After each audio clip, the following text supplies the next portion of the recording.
There is more evidence today that Donald Trump's retribution campaign, carried out by his Justice Department, is going pretty poorly. Brand new reporting in the Washington Post reveals just how weak a Justice Department prosecutor admitted their case against Federal Reserve Chair Jerome Powell really is. From the Washington Post, quote, a top deputy to U.S. Attorney Jeanine Pirro acknowledged in a closed-door hearing this month that the Justice Department did not have evidence of wrongdoing in its criminal investigation of the Federal Reserve over the cost of its building renovations, according to a transcript of the court proceedings.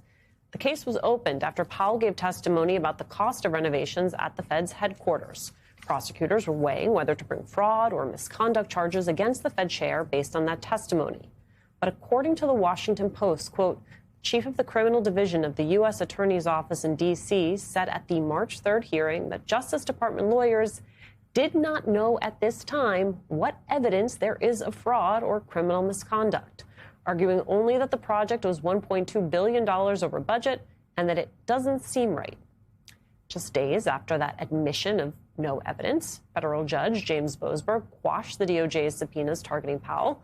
According to MS Now's reporting, he found the case, quote, so thin and unsubstantiated that the court can only conclude that they are pretextual. I want to bring in senior investigative reporter Carol Ledding. Michael is still with us. All right, Carol, take us through this. You reported Judge Boasberg found that this case was not based on evidence. Now we know that the DOJ admitted that they did not have the evidence. Tell us more. That's right, Alicia. I mean, what my former employer, the Washington Post, is rightfully reporting is additional transcript information from that Q&A, essentially, between Chief Judge Boasberg and the prosecutors who were trying to keep their subpoenas alive while Jerome Powell, through his attorneys, was trying to quash them. And in that back and forth, the lead prosecutor on the case said, no, Judge, I'm paraphrasing, of course, no, Judge, we don't have evidence at this time. And that kind of, screams out that you don't have an articulable basis to conclude a crime has been committed.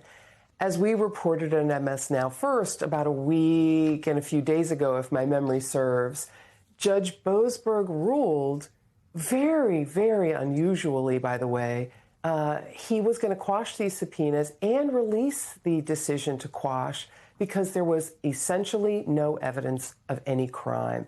And that made him uncomfortable, very uncomfortable, based on Donald Trump's previous pattern of telling the Justice Department who to prosecute, who he didn't like. And that's really not the way the law in this country works. It's not how the Department of Justice works. It's not how investigations are supposed to open. And it's not how subpoenas are issued.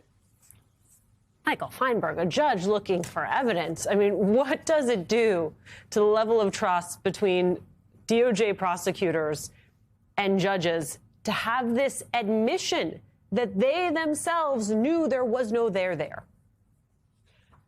So, look, I think that level of trust has been destroyed across the country, with the exception of a slim majority on the Supreme Court at this point.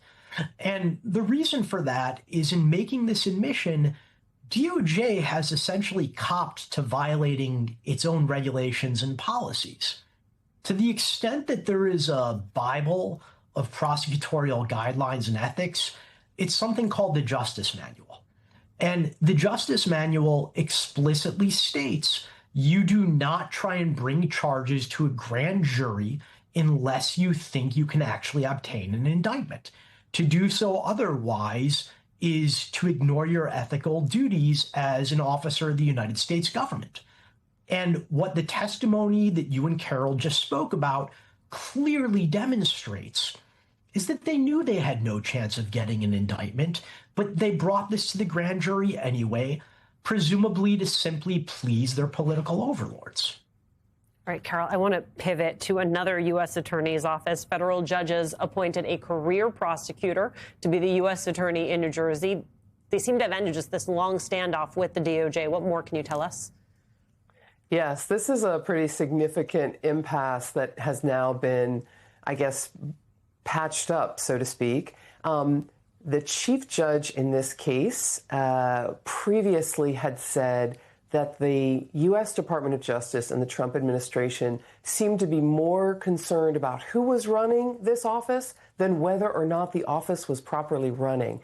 Robert Frazier is now the fourth U.S. attorney to have this job since Donald Trump took the presidency for the second time in January of 2025.